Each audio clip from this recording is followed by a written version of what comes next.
Bismillah Rahman Rahim Assalamu alaikum Rahmatullah wa barakatuhu. Harat Ibrahim al-Salam aimait beaucoup Harat Ismaïl al-Salam. Il était l'aîné de son fils, et il le réclamait dans les prières. Parfois, Harat Ibrahim al-Salam l'embrassait même. Dieu ordonna alors à Ibrahim al-Salam d'emmener Bibi Harat avec son fils bien-aimé dans un endroit désert. Ibrahim al-Salam ordonna « Prends-moi et laisse-moi tranquille ». Il partit alors pour la Mecque et, lorsqu'il y arriva, il y avait un arbre sous lequel il fit asseoir sa femme. Après s'être amusé, il revint lui-même. Sa femme lui donnait de l'alcool et lui disait « Aie pitié de notre état, nous sommes dans un tel état. Nous sommes dans un tel état. À qui me confies-tu dans le désert ?» Hazrat Ibrahim al-Salam répondit « Ton protecteur est le Dieu Tout-Puissant. » Bibi Saïba répondit « Hasbi Allah wa ta'ala Allah est suffisant. » Je fixai alors son nom, et Hazrat Ibrahim al-Salam prit le chemin de Hasrat Sham, où l'attendaient sa femme et son époux bien-aimé. Ils se tournèrent vers la Kaaba et prièrent pour leur foi et leur bien-être avec un grand respect. Allah accepta toutes leurs prières.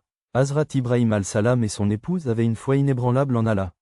Une ville entière s'est peuplée à cet endroit et les habitants de la Mecque ont été comblés de bénédictions. Nous allons maintenant aborder un sujet d'une importance capitale pour chaque musulman. Ce sujet est la foi en Allah et la croyance en Allah. La foi en Allah et la croyance en Allah peuvent améliorer nos vies. Elle apporte le bonheur, la paix et la satisfaction. Elle nous donne la force de supporter les difficultés et les problèmes de notre vie. Alors, qu'est-ce que la foi en Allah et la croyance en Allah ? Comment pouvons-nous y parvenir et quels en sont les avantages? Comment ont-ils eu foi en Allah? Et comment Allah les a-t-il sauvés? Il a aidé Yunus al-Salam, qui était dans le ventre de Mali. Quand Ibrahim a été jeté dans le feu, comment s'est-il fié à Allah? Lorsque Moïse a traversé l'océan, comment a-t-il fait confiance à Allah? Dans cette vidéo, nous partagerons les histoires remarquables d'Anbiya Kiram, d'Aulia Allah et de Sahaba Kiram, en soulignant leur confiance inébranlable en Allah et les façons remarquables dont il a répondu à leurs prières. Wabai Kiran Natawak est un mot arabe qui signifie « confier » ou « avoir une confiance totale ». En arabe, on l'appelle « al-wakil », celui qui supervise le travail des autres. Tawak signifie confiance en Allah. Les méthodes des prophètes en sont un exemple. Allah a ordonné aux croyants de n'avoir confiance qu'en lui, comme l'indiquent le Coran et les hadiths. Le commandement de Tawakkal Allah a été donné à plusieurs reprises. Rien que dans le Coran, il a été dit 7 fois « Lafal Tawak Momin ». Cela signifie que les croyants ne doivent avoir confiance qu'en Allah Ta'ala. Ceux qui croient en Allah ne doivent faire confiance qu'aux paroles d'Allah. Ils doivent l'accepter avec la ferme conviction que l'œuvre est uniquement et exclusivement d'Allah Ta'ala. Après sa longue maladie, Hazrat Ayyub al-Salam a prié Allah Ta'ala pour sa guérison, alors Allah Ta'ala a ordonné à Hazrat Ayyub al-Salam de frapper son pied sur le poisson. Il est essentiel de se demander si cette méthode de guérison est efficace. Hazrat Ayyub al-Salam a accepté cette méthode comme étant la volonté d'Allah, indépendamment de sa justification. Par la puissance d'Allah, après avoir frappé son pied sur le poisson, l'eau s'est miraculeusement transformée, guérissant Hazrat Ayyub al-Salam de ses maux séculaires. Le Saint-Coran mentionne également Hazrat Yunus al-Salam. Les sourates Nisa, Inam, Yunus, Safa, Anbiya et Kalam en font partie. Dans les 4 premières, son nom est Yunus al-Salam, et dans les 2 dernières, il est appelé Yunus et Saïbulut, ce qui signifie « le roi ». Yunus al-Salam est un grand prophète et son histoire est unique dans le Coran. On pense qu'il a vécu de 784 à 860, soit à peu près à l'époque du Christ. Son père s'appelait Mati et il appartenait à la lignée de Sayyidna Ibrahim al-Salam. Il était un prophète d'Israël. À 28 ans, Yunus al-Salam a reçu le manteau de la prophétie pour guider les gens de la Tchoura. Ces polythéistes vivaient en Irak. À l'époque, le centre de cette communauté était Nainawa. Ils sont exactement comme la ville de Mazal, située sur la rive de la rivière d'Allah. Lorsqu'Hazrat Yunus al-Salam invita les gens d'Ashura à la bataille de la Sharia, ils le rejetèrent et refusèrent d'adorer les idoles, demeurant inébranlables dans leur infidélité. Ils torturèrent Yunus al-Salam, le menacèrent et se moquèrent de son message.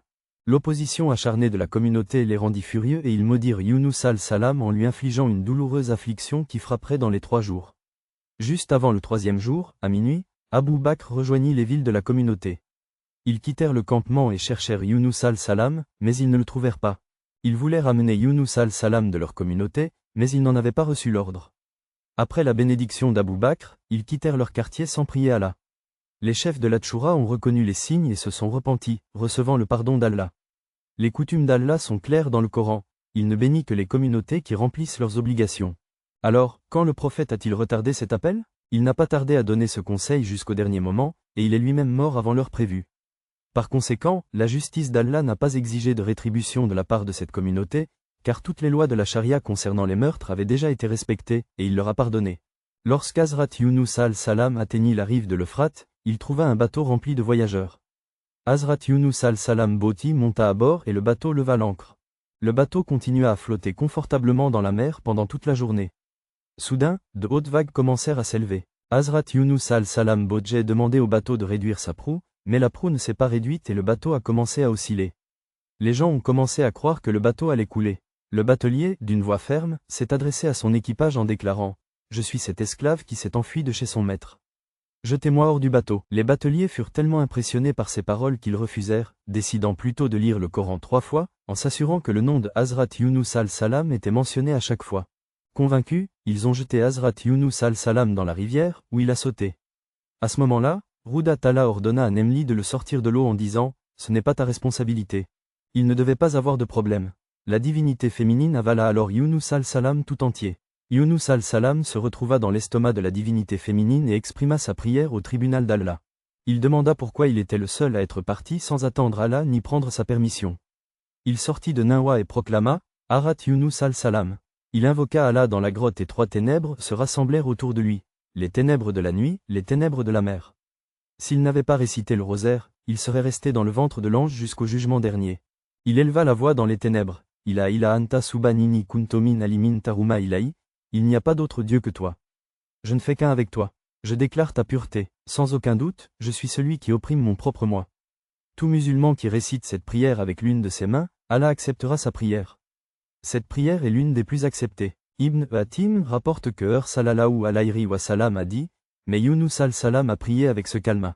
Les anges entourèrent immédiatement le trône et confirmèrent que la voix venait d'un endroit éloigné, mais que les oreilles la reconnaissaient immédiatement et qu'elle était très forte. Allah Ta'ala entendit la voix de Yunus al-Salam et lui dit, « Tu ne reconnais pas cette voix ?» Il répondit, « Non, c'est la voix de mon serviteur Yunus. » Les anges déclarèrent, « Il s'agit du même Yunus, dont les bonnes actions étaient acceptées avec bienveillance et dont les prières étaient toujours exaucées. Chaque jour, il se tournait vers vous et vous reconnaissiez ses bonnes actions. Maintenant, dans sa détresse, fais-lui miséricorde, comme tu l'as toujours fait. » À ce moment précis, Allah a ordonné à Nemli de vous apporter la paix et la protection. Craché au bord de la mer, on raconte que Yunus al-Salam Mali, 3 jours de captivité 40 jours où, celui qui faisait le tasbih pendant des heures, l'a vomi sur le rivage de la mer sur l'ordre d'Allah.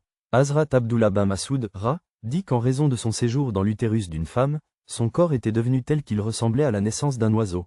Sa peau était douce et dépourvue de poils. Yunus al-Salam n'était pas très jeune lorsqu'il a été mis sur la terre ferme dans un état d'impuissance. Après cela, Allah fit pousser une vigne sur le rivage. Hazrat Abu Hurayra Allah Anu dit que la vache a mis Yunus al-Salam dans un champ, puis Allah a fait pousser une vigne pour lui. Lorsqu'on lui a demandé de définir un orphelin, il a répondu que c'était comme un plant de citrouille. En outre, Allah lui donna une chèvre sauvage qui se nourrissait de poissons, d'herbes et de plantes, et produisait du lait matin et soir, jusqu'à ce qu'il retrouve sa jeunesse. Hazrat Yunus al-Salam fit pousser une vigne sur le rivage. Il vécut en construisant une hutte. Au bout de quelques jours, un ver du côté d'Allah attaqua la vigne et la mordit. Lorsque la vigne commença à se dessécher, Yunus al-Salam se sentit très triste. Allah Ta'ala s'adressa à Yunus en disant « Tu exprimes tant de colère à cause du dessèchement de cette vigne. C'est une simple affaire, mais tu n'as pas pris en compte les milliers de Nawans qui y vivent, ainsi que les sages parmi eux.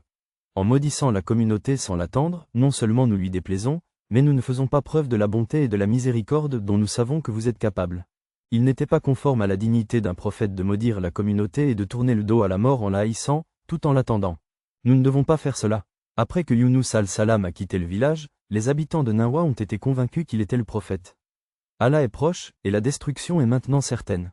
Puis Yunus al-Salam nous a quittés. Tout le monde, du roi à la population, tremblait de peur et de terreur et se mit à chercher Yunus al-Salam afin de pouvoir prêter le serment de l'islam sur ses mains. En même temps, ils se repentirent à Allah et se détournèrent de toutes sortes de péchés. Ils sortirent de la population pour aller dans les champs et continuèrent à se confesser d'une voix forte dans leur cour. Ebana amna bima Yunus taruma.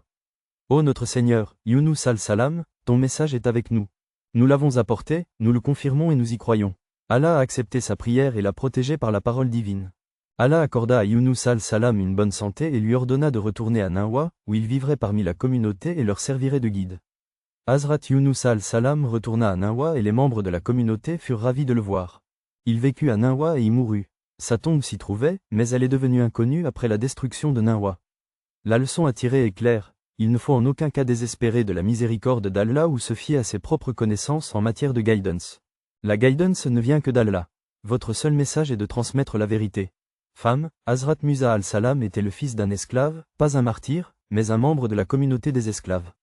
Il a été élevé dans le palais du roi, dans le luxe, et il ne voyait pas d'injustice faite à qui que ce soit.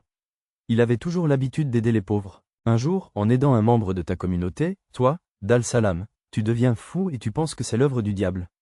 Vous n'en êtes plus conscient. Ce diable est un ennemi mal avisé. Conscient de cela, toi, al-Salam, tu demandes pardon à ton Seigneur en disant « Ô Dieu, je me suis attiré des ennuis. Si tu m'avais pardonné, les Rabbul Alamin leur auraient pardonné. Celui qui pardonne est miséricordieux. » Le lendemain matin, vous al-Salam, sentant la nuit et effrayé, atteignez la ville. Une personne arrive en courant du dernier coin de la ville et dit « Ô Moïse, les gens de la cour conspirent pour te tuer. Sors de là, je te souhaite bonne chance, al-Salam. » En entendant cela, vous, al-Salam, êtes immédiatement alarmé et vous vous levez, priant Dieu de vous sauver. Vous avez l'intention de servir la communauté des élites. Il s'exécute et se dirige vers Madan en disant « J'espère que mon Seigneur me guidera. » Vous êtes al-Salam de Madan. Lorsqu'il atteigne le puits d'eau, il voit une femme qui abreuve son bétail et, d'un côté, deux femmes qui tiennent leurs chèvres. Il salue les femmes et leur demande pourquoi elles se tiennent ainsi. Les femmes répondent qu'elles attendent que les hommes aient fini de s'occuper de leur bétail. Nous ne pouvons pas abreuver nos chèvres et notre père, Oumar Rassida, est âgé. Vous, al-Salam, devriez donner de l'eau à ces chèvres. Puis nous nous assiérons ensemble dans une fosse et nous prierons notre Seigneur, dont voici l'image. Que Dieu te comble de sa bonté. Je suis amoureux de lui.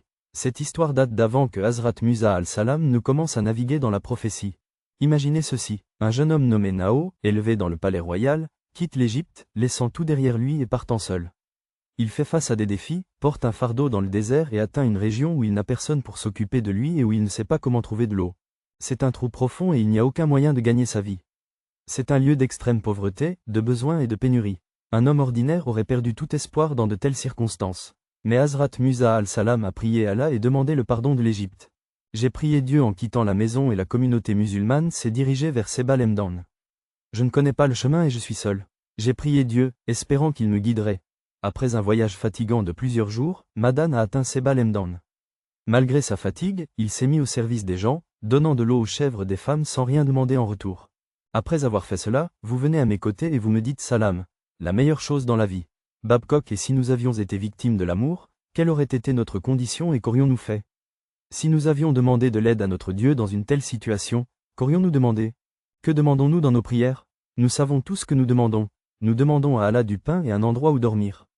Mais Hazrat Musa al-Salam n'a jamais été frustré, ni ne s'est laissé aller à la dépression ou à la nostalgie. Il n'a jamais demandé à son Dieu du pain ou un abri. Au contraire, il a fait une prière dans laquelle il s'en remettait à son Dieu. Il demandait à son Seigneur et disait « Ô Dieu, répandez la bonté sur moi, je suis dépendant de lui. Je suis dépendant de lui. » Hazrat Musa al-Salam a fait cette prière, et Allah nous a également dit que la bonté et les bénédictions nous sont accordées depuis le ciel.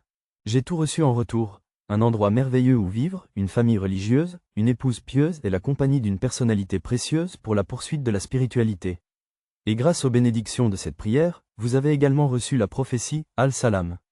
C'est la bénédiction que l'on obtient en priant. C'est l'ordre d'Allah à l'égard de ceux qui ont confiance en lui, et Allah accorde une telle profondeur que l'on n'en est pas conscient. Si une personne a confiance en Allah, alors Allah lui suffit. Allah accomplit tout ce qu'il fait. Allah a un plan pour tout. Surat Talaq. Hazrat Musa al-Salam a fait confiance à Allah, alors Allah lui a accordé une telle voie. Il m'a donné toutes les bonnes choses de ma maison, et j'en suis fier. Les êtres humains ne peuvent pas faire cela de quelque manière que ce soit. Si une personne a foi et confiance en Allah, alors Allah lui suffira pour tout son travail. Hazrat Umar bin Khattab radi-Allahu anhu rapporte que Rasulullah sallallahu wa sallam a dit que si vous avez foi en Allah comme s'il était suffisant d'avoir foi en lui, alors vous obtiendrez la récompense de la même manière que les oiseaux l'obtiennent.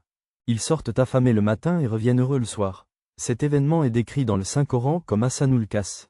Cet incident, l'histoire de Hazrat Yusuf al-Salam, nous enseigne de nombreuses leçons. Hazrat Yusuf al-Salam était l'arrière-petit-fils de Hazrat Ibrahim al-Salam, et Hazrat Ishaq al-Salam était le fils de Hazrat Ibrahim al-Salam. Il était le petit-fils et l'écrivain de Yaqub al-Salam. Dans son enfance, il a rêvé que 11 étoiles, le soleil et le ciel l'entouraient. Al-Salam s'est inspiré de son père, Jirami, dans ce rêve. Yaqub al-Salam a raconté le rêve. On conseilla à Nabab Yusuf al-Salam de ne pas parler de ce rêve à ses frères. Allah vous comblera de ses bienfaits, al-Salam et al Jacob, comme votre père. Pendant ce temps, les demi-frères de Youssouf conspiraient pour l'éloigner de son père, dans l'espoir de gagner l'affection de Jacob. Ils en firent part à Hazrat Jacob al-Salam en disant « Pourquoi ne nous confies-tu pas Hazrat Yusuf al-Salam ? Envoyez-le avec nous pour qu'il puisse jouer, manger et boire avec nous.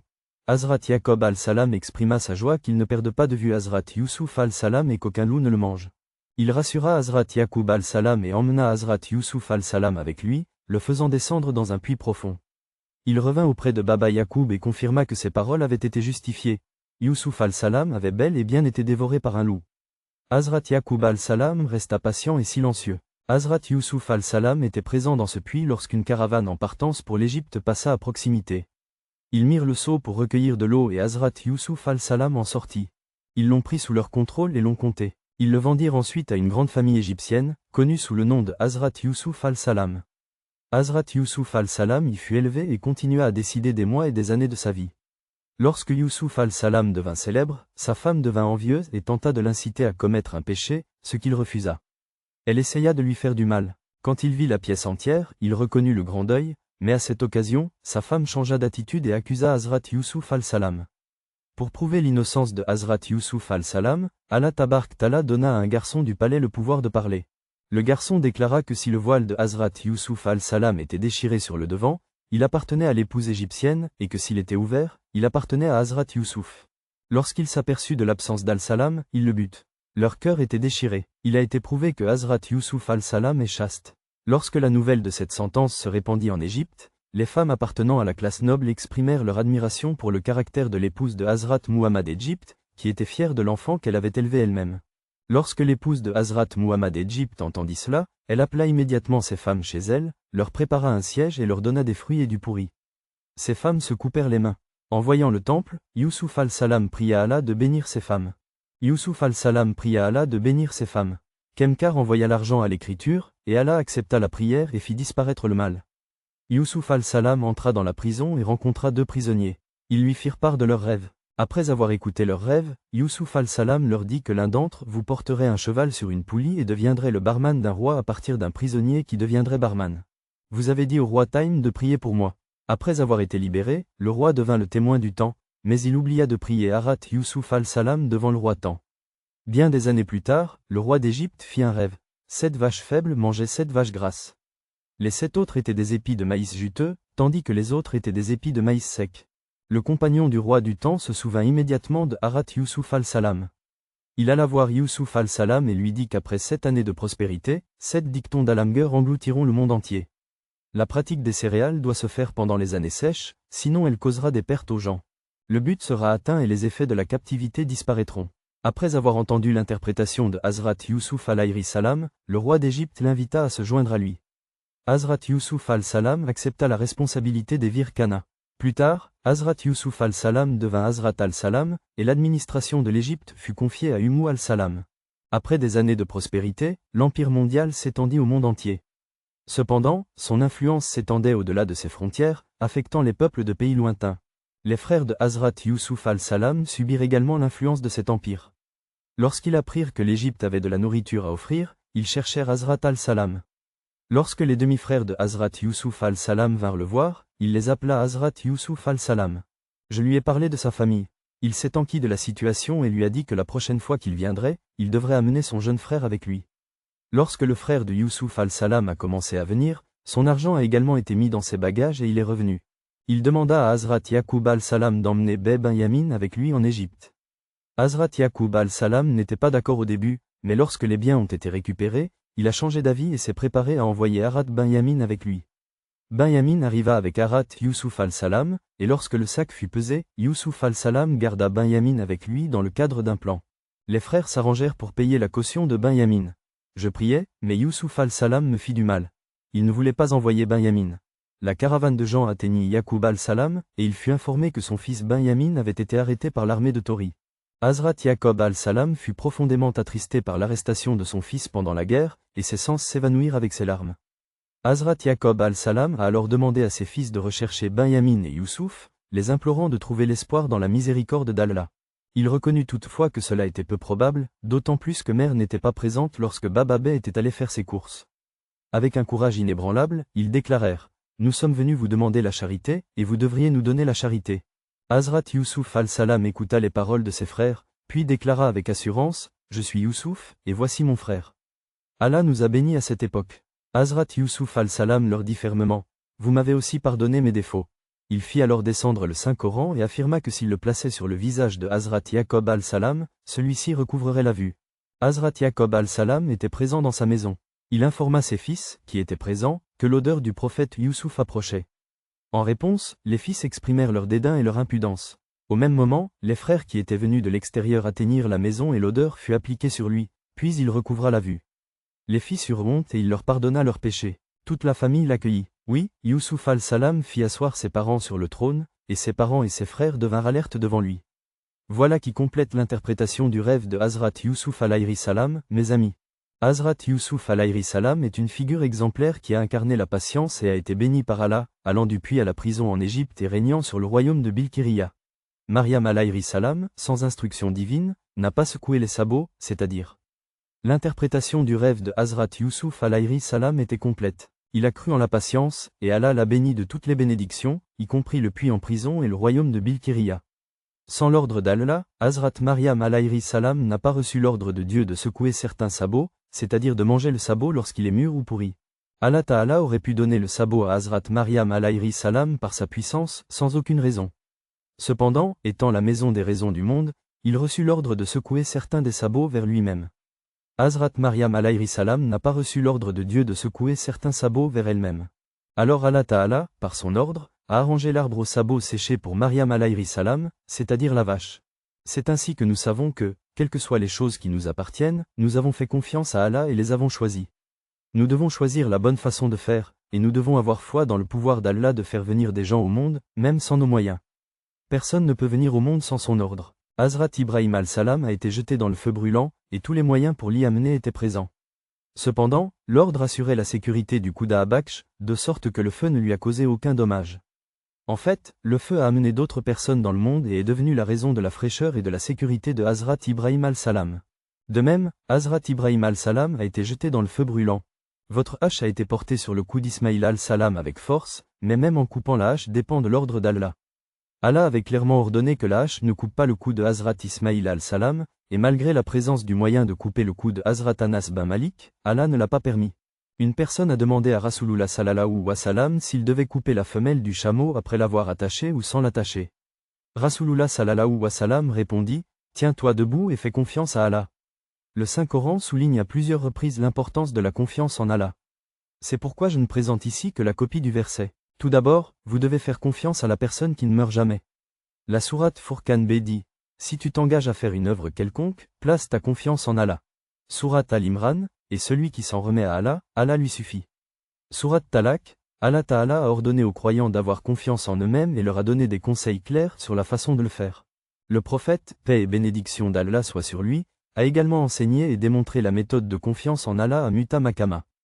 Il est clair que lorsqu'ils sont revenus de Koufa et de la Mecque après une longue absence, ils ont réalisé que nous avions prévalu dans le monde. Malgré cela, nous sommes revenus en vain. Si l'armée avait tiré plus de coups de feu, elle aurait pu anéantir tous les musulmans. Cette révélation l'amena à prendre la décision de retourner à Madina Munawwara.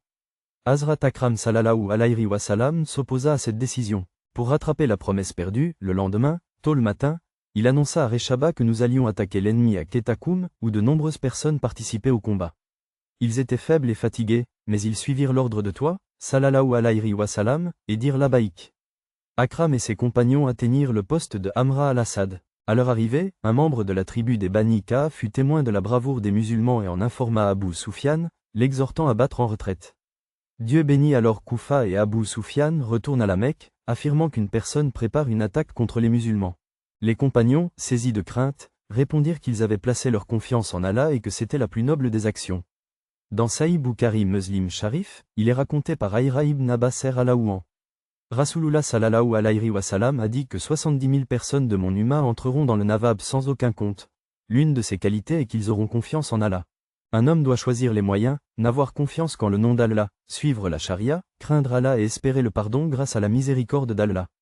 De même, si nous avons l'intention d'accomplir un travail, nous devons d'abord choisir tous les moyens possibles et laisser le résultat à Allah pour qu'il s'améliore. Rien ne peut se produire sans cela. Il s'agit essentiellement de confiance et de foi en Allah. Il existe d'innombrables exemples de patriotisme. Une femme dit que mon mari a disparu pendant une longue période. À l'époque, j'étais mère d'un enfant et d'un jeune fils. Mon jeune père vivait également avec nous. Nous étions extrêmement pauvres et il n'y avait souvent rien à manger dans notre maison. Si nous mangions quelque chose dans l'après-midi, nous devions dormir affamés la nuit. Nous avons enduré avec patience toutes les circonstances. Nous remercions Allah. Une nuit, nous avons été mis à l'épreuve comme jamais auparavant. La faim et la souffrance nous ont frappés. Ma fille est tombée malade et a eu de la fièvre. À ce moment-là, j'ai oublié ma propre faim et celle de mon père. Je n'avais jamais vu une telle impuissance et une telle solitude. Lorsque j'ai atteint mon point de rupture, je me suis souvenu de la parole d'Allah Tabark Ta'ala, qui accepte la prière d'une personne désespérée. Il le prie et qui lui enlève sa douleur. Oui, toute douleur, qu'il s'agisse de la faim, de la maladie, de la pauvreté ou des péchés, peut être soulagée par le pur Allah. Après avoir dormi, je me suis levé, je suis revenu et j'ai placé un pansement imbibé d'eau sur son front et je me suis levé pour offrir le nama à Allah. Après avoir récité un bref nama, j'ai prié pour elle en levant les mains et j'ai enlevé le pansement de son front. Elle l'a de nouveau imbibé d'eau et s'est levée pour la nama, prière. Après le nama, j'ai levé les mains pour prier, l'eau de prière sur le séfarag. J'ai changé le pansement et je me suis levé à nouveau pour la nama, et j'ai fait cela plusieurs fois. Je répétais tout cela quand quelqu'un a frappé à la porte. Mon père a demandé qui cela pouvait être à cette heure de la nuit. Puis il est arrivé, je suis médecin. Mon père et moi nous sommes regardés avec surprise, nous demandant qui l'avait appelé. Mon père a ouvert la porte. Le médecin est entré et a immédiatement demandé où se trouvait le patient.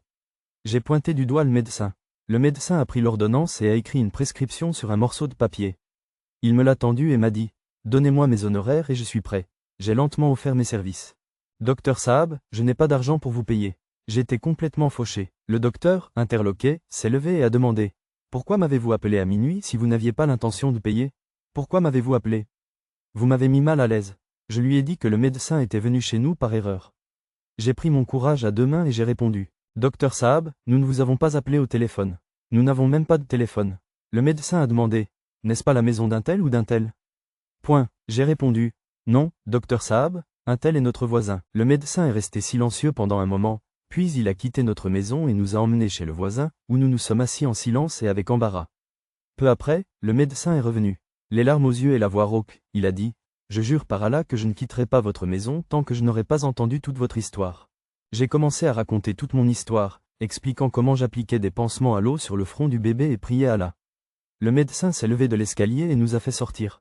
Au bout d'un moment, il est revenu avec un dîner pour nous, des médicaments pour le bébé et quelques articles ménagers. Il a également précisé que nous continuerions à recevoir un salaire de sa part chaque mois jusqu'à ce qu'Allah nous bénisse. C'est l'histoire d'une foi en Allah. Sœur Atik Dada est une personnalité bien connue. Il est un exemple pour les étudiants. Je l'ai rencontré à la mosquée et dans la rue. L'attédu à salam se fait aussi en priant à faire. Après cela, quand la conversation a commencé, j'ai demandé « Quel genre d'emploi as-tu, mon frère ?» Atik Bel a obtenu « Dieu merci. À toi de me le dire. Comment vas-tu ?» Tout en le servant, je l'ai interrogé sur sa vie en Arabie Saoudite. Il a répondu « Alhamdoulilah, très bien. Je suis venu en Arabie Saoudite depuis l'étranger et maintenant, Alhamdoulilah, la vie se passe bien. » Comme il avait une grande foi dans le Coran, je lui ai demandé quand il était venu en Arabie Saoudite et comment il était arrivé ici. Il a répondu « Je suis passé par le Pakistan en 2010. J'ai séjourné chez mon frère aîné Rafik. Rafik était avec sa femme, mais j'étais seul. Je partais le matin et je me promenais toute la journée, mais je n'ai reçu aucune visite. La ville est très petite et très peuplée. La véritable raison de ma venue en Arabie Saoudite était la Mecque et Médine, mais j'ai décidé d'emmener ma femme avec moi dans toutes les situations. Je veux la garder seulement. Je suis actuellement au chômage. Lorsque mon frère a pris connaissance de mes intentions, il les a rejetées d'emblée en disant « Tu as perdu la tête. Comment feras-tu vivre une famille sans travail ?» Je n'ai pas voulu me laisser convaincre. J'ai continué à postuler pour des membres de ma famille, puis le mari de Begum s'est marié à son tour. J'avais apporté de l'argent du Pakistan et je l'ai utilisé pour emmener la femme de Begum en Arabie Saoudite. Je pensais que si je devais me rendre à Haram Sharif, ce serait après des mois ou des années. Je suis arrivé en Arabie Saoudite et j'ai acheté une petite maison. J'ai utilisé l'argent que j'avais ramené du Pakistan pour atteindre cet objectif, et je suis devenu un homme. Le reste se passait avec moi. Il n'y avait pas le temps de passer 1 ou 2 mois. Ma femme et moi prenions de plus en plus de gens du harem et prions Allah avec beaucoup de supplications. Nous disions, « Oh Allah, nous ne sommes venus ici que pour visiter ta maison. Sinon, tu aurais pu nous donner ce travail pour que nous ne nous éloignions pas de ta maison. » De nombreux jours passèrent ainsi, et les problèmes commencèrent à arriver à la maison, mais nous ne perdîmes pas courage. Moi et la Begum Neram Maki avons fait pression sur le terrain. Nous étions sûrs qu'Allah nous écouterait. Tout le monde disait que c'était un homme stupide, qu'il ne s'était pas encore marié et qu'il avait même appelé sa femme, mais nous faisions tout le travail avec la foi en notre Dieu. Nous savions que nous devions rester ensemble. Ne séparez pas votre femme de votre frère. Un jour, en Asie, je sortais de la mosquée après la prière du Maghrib lorsqu'un frère s'est approché de moi et m'a demandé « Monsieur, est-ce que vous enseignez le baccalauréat ?» J'ai répondu « Oui, j'enseigne. Je ne sais pas comment il a appris mon existence. J'ai eu ce frère, et en un mois, j'ai eu un autre frère, Mustapha Saab. Par la grâce d'Allah Ta'ala, j'ai gagné 6000 roupies grâce aux cours seulement pendant cette période. J'avais une ligne de cours. Je donnais des cours particuliers. Un jour, j'ai vu une annonce pour un poste à l'école internationale du Pakistan en Asie. J'ai donné ma place, j'ai réussi tous les tests et entretiens, et j'ai obtenu la première place sur la liste de mérite. Après cela, j'ai commencé à enseigner ici et ma femme a également été admise. J'ai obtenu le poste, et maintenant nous deux, mari et femme, gagnons de l'argent et vivons une vie merveilleuse. Je crois fermement que ce résultat est uniquement dû à ma confiance inébranlable en Allah. Je crois fermement que le progrès est possible grâce à une foi inébranlable en Allah. Au début, on peut rencontrer des échecs, mais avec le temps et la persévérance, le succès devient accessible. Les gens avaient l'habitude de me traiter d'idiot, mais je savais que ma femme me considérerait comme la personne la plus intelligente. Il y avait un Hakim Saab qui travaillait dans un vieil immeuble. Chaque matin, il disait à sa femme « Donne-moi un discours pour le jour du mariage. » Écris-le, ma femme. Après être arrivé au magasin, la première chose qu'il faisait était d'ouvrir le billet. Sa femme avait écrit les notes devant lui. J'inscrivais le coût des choses, je calculais leur total. Puis je priais Allah. Oh Allah, j'ai quitté ton culte et je suis venu ici pour m'engager dans des affaires mondaines juste pour obéir à tes ordres. Vous me donniez la somme nécessaire et je me levais pour l'apporter. Il était parfois 9h30 du matin, parfois 10h. Bekim Saïb retournait dans son village après avoir soigné les patients. Un jour, Hakim Saïb a ouvert la boutique pour calculer le montant du solde. Il ne cessait de regarder la lettre. Pendant un instant, sa tête se mit à tourner. Il vit des hommes danser devant ses yeux. Mais il maîtrisa rapidement ses espoirs. Après la farine, les lentilles, etc. La Begum avait écrit que ce serait quoi pour la fille. Il dormit un moment, puis, après avoir écrit les prix du reste, il écrivit devant lui que c'était l'œuvre d'Allah. C'est Allah lui-même qui l'a donné. 1 ou 2 patients sont venus les voir. Hakim Saab leur a donné des médicaments. Puis une grosse voiture s'est arrêtée devant sa maison. Hakim Saab ne prête guère attention à la voiture ou au Saïb, car il est préoccupé par de nombreux patients. Il salue et s'assoit sur le lit. Hakim Saab lui dit « Si vous voulez prendre des médicaments pour vous-même, venez ici sur le tabouret pour que je puisse voir votre corps. Si vous devez prendre des médicaments pour un patient, décrivez l'état de la maladie. » Ce Saab a commencé à dire « Hakim Saab, je pense que vous n'avez pas pris de médicaments pour moi, mais que vous m'en avez donné. Comment puis-je m'en souvenir? Parce que je suis entré dans votre cœur après 151 ans. Je vais vous raconter ma visite, et vous vous souviendrez de tout. La première fois que je suis venu ici, ce n'était pas seulement moi. Dieu m'a amené à toi parce qu'il a eu pitié de moi et qu'il voulait faire prospérer ma maison. Je me rendais en voiture chez mon père à Lahore Sémipur. Juste devant votre magasin, notre voiture a crevé. Le conducteur a démonté le pneu de la voiture et est allé le faire réparer. Vous avez vu que je me tenais près de la voiture en pleine chaleur. Tu t'es approché de moi, tu as pointé ton cœur et tu as dit « Viens ici et assieds-toi sur la chaise. » Qu'est-ce qu'un aveugle? 2 yeux. Je t'ai remercié et je suis venu m'asseoir sur la chaise. Une femme se tenait près de ton cœur et répétait sans cesse « Prends-le. J'ai faim. » Vous lui avez répondu « Ma fille, sois patiente. Nous le prendrons. J'ai pensé que j'étais assise près de toi depuis si longtemps. Je dois vous acheter des médicaments pour que vous soyez mon siège. Ne vous sentez pas trop mal, ai-je dit à Hakim Saab. Je suis en Angleterre depuis 5 ans. Avant d'aller en Angleterre, je me suis marié, mais je suis toujours privé de la bénédiction d'avoir des enfants. J'ai reçu des traitements en Angleterre et à l'étranger, mais mon destin est tout tracé, la déception. Vous avez dit, mon frère, lisez Toba Istarfar, ne soyez pas déçus par votre Dieu. Rappelez-vous qu'il n'y a aucune pénurie dans sa nourriture, ses enfants, sa richesse, ses biens, son chagrin, son bonheur, sa vie, sa mort, tout est entre ses mains. La guérison n'est pas entre les mains d'un hakim ou d'un médecin, et il n'existe pas non plus de médicaments pour la guérir. Si la guérison doit se produire, c'est par le décret d'Allah. Si vous voulez donner un enfant, c'est lui qui le donnera. Vous faisiez des paquets, tu as divisé tous les médicaments en 2 parties et tu les as mis dans 2 enveloppes. Puis vous m'avez demandé quel était mon nom. Je t'ai dit que je m'appelais Mohamed Ali. Vous avez écrit « Mohamed Ali » sur une enveloppe et « Begum Mohamed Ali » sur l'autre. Vous avez ensuite placé les 2 enveloppes dans une grande enveloppe et vous m'avez donné des instructions sur la manière d'utiliser le médicament. J'ai pris le médicament à contre-cœur parce que je voulais seulement vous payer. J'ai pris le médicament à contre-cœur, mais après l'avoir pris, j'ai demandé combien on me donnait. Vous avez dit que c'était bon, mais j'ai insisté pour payer plus. Vous m'avez dit que le compte avait été clôturé. J'ai dit que je ne comprenais pas.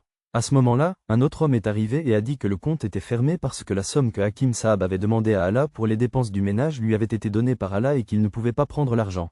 J'ai été surpris et j'ai eu honte dans mon cœur d'avoir eu de si mauvaises pensées. J'ai pensé, ce simple Hakim est une si grande personne. En rentrant à la maison, j'ai montré les médicaments à ma femme et je lui ai tout raconté. Elle m'a dit qu'il n'était pas un être humain, mais un ange, et que l'argent qu'il nous avait donné permettrait de réaliser nos souhaits. Hakim Saab, vous me montrez 3 fleurs dans ma maison. Mon mari et moi prions pour vous tout le temps. Vous êtes aussi au Pakistan. Je suis venu en vacances, j'ai arrêté la voiture ici, mais j'ai trouvé le magasin fermé. J'étais venu ici hier après-midi également. Votre temple était fermé et un homme se tenait à proximité. Il m'a dit que si vous vouliez rencontrer Hakim Saab, vous deviez venir ici à 9 h du matin à Bellama. Amenez-les-moi. Sinon, il n'y a aucune garantie de les rencontrer. C'est pourquoi je suis venu vous voir tôt le matin. Muhammad Ali a dit cela il y a 15 ans. Lorsque j'ai vu votre petite fille dans la Kabbale, je vous ai dit qu'elle me rappelait ma nièce. Hakim Saïb, toute notre famille est installée en Angleterre. Seule une de nos veuves vit au Pakistan avec sa fille.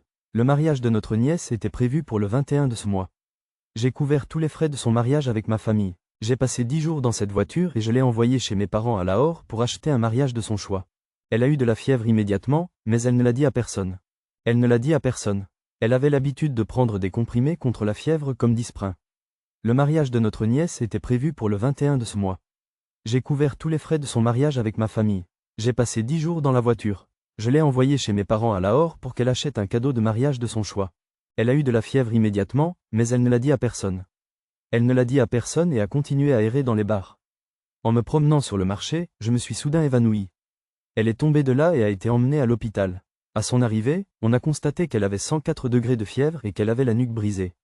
Elle est morte dans cet état sans vie. Pourquoi n'est-elle pas morte? Moi et moi ne le savions pas. Votre femme a pensé à votre fille. Nous, le mari et la femme, ainsi que toute notre famille, avons décidé de nous occuper de notre nièce. Nous livrerons les marchandises chez vous. Si le mariage est en retard, nous prendrons nous-mêmes les dispositions nécessaires. S'il y a encore du retard, nous vous enverrons l'argent pour toutes les dépenses en espèces. Vous n'avez pas à refuser. Montrez-moi votre maison pour que le camion transportant les marchandises puisse y être livré. Hakim Saab semble surpris et troublé. Muhammad Ali Saab, que dis-tu? Je ne suis pas en mesure de comprendre. Je n'ai pas autant d'esprit. Je l'ai dit ce matin lorsque j'ai ouvert les lettres de ma femme après les épices. J'ai écrit un alphabet et vous savez ce que j'ai écrit. Regardez l'image. Muhammad Ali Saab a été surpris qu'il soit écrit devant sa fille que c'est l'œuvre d'Allah. Allah est le seul à pouvoir faire cela. Muhammad Ali Saab, croyez-moi, jamais auparavant une femme n'avait écrit une lettre et le maître n'avait pas pris les dispositions nécessaires le même jour. Mola, vous êtes formidable, vous êtes gentil. C'est le choc de la mort de votre nièce. Hakim Saab a dit. J'ai repris mes esprits et j'ai appris une leçon. Le matin, le cercle doit être fait, le roi doit être gardé, et le soir, merci, merci, Mola, merci.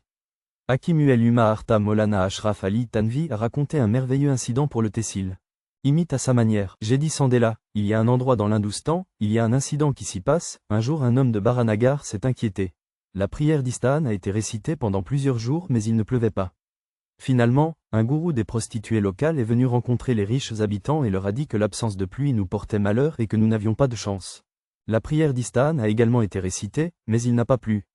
Nous vous implorons de nous accorder la permission d'aller au champ et de nous repentir. Cependant, nous avons une requête à formuler. Veillez à ce que personne ne s'approche de nous dans le champ afin que la parole d'Allah ne soit pas gaspillée grâce à sa miséricorde. Les gens les considéraient comme des fous. Ils l'ont loué et ont entouré cet endroit de toutes parts, et ils sont tous arrivés là et ont commencé à pleurer après avoir récité la prière et ont dit avec toute leur force, « Oh Allah, c'est notre malheur. Nous sommes des pécheurs et des noirs. S'il vous plaît, ne troublez pas notre création. » Après avoir beaucoup pleuré, ils ont prié, « Oh Allah, fais tomber la pluie. » Ils racontèrent cet incident à Harat. On dit qu'il n'avait même pas soulevé le pot d'eau lorsqu'il se mit à pleuvoir. Subhanallah, la foi de ces femmes était évidente. Malgré les défis, nous avions une foi inébranlable en Allah, sachant qu'il répondrait à nos prières. On pense que leurs prières ont provoqué la pluie et qu'elle n'a pas été privée de conseils.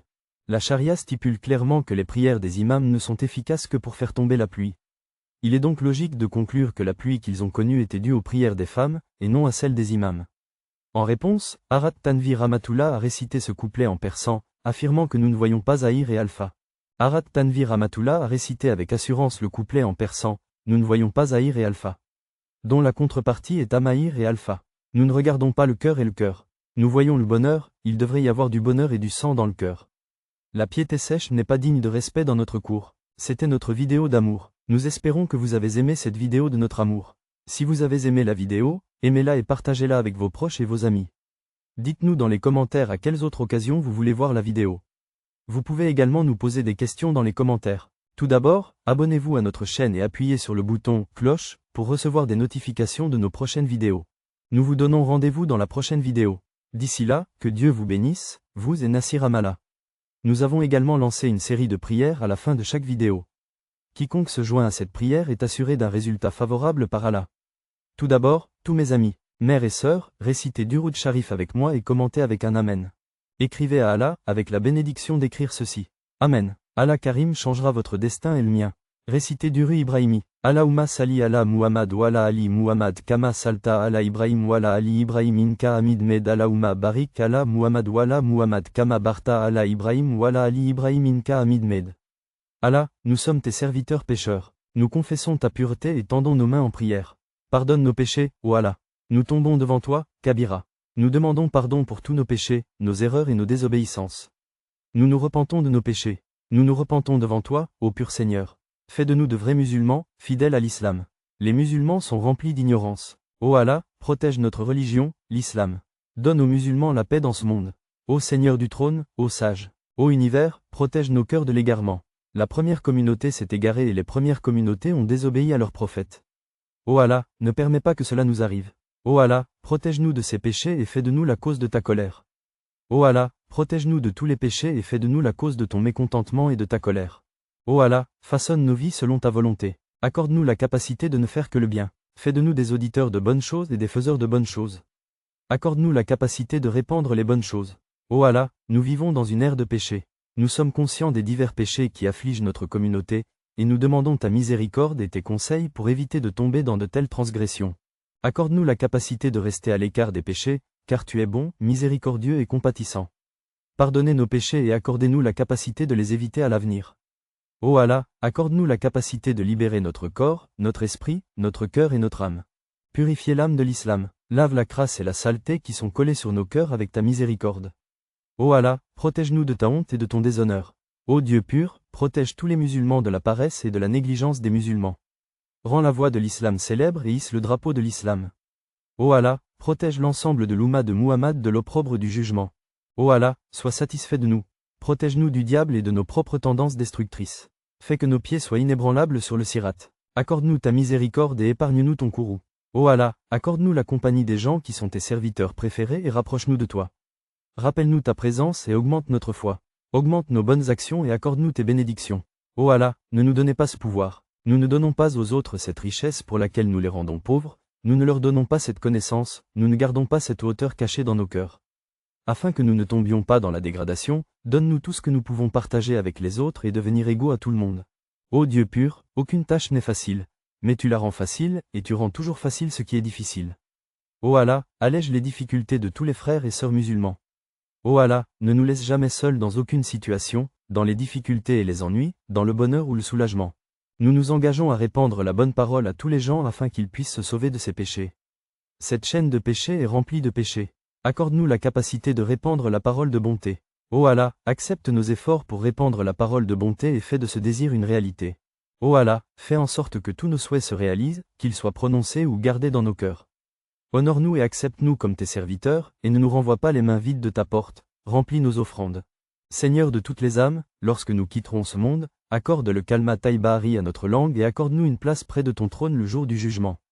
Amen, Amen, Amen, Ya Rabbul Alamin.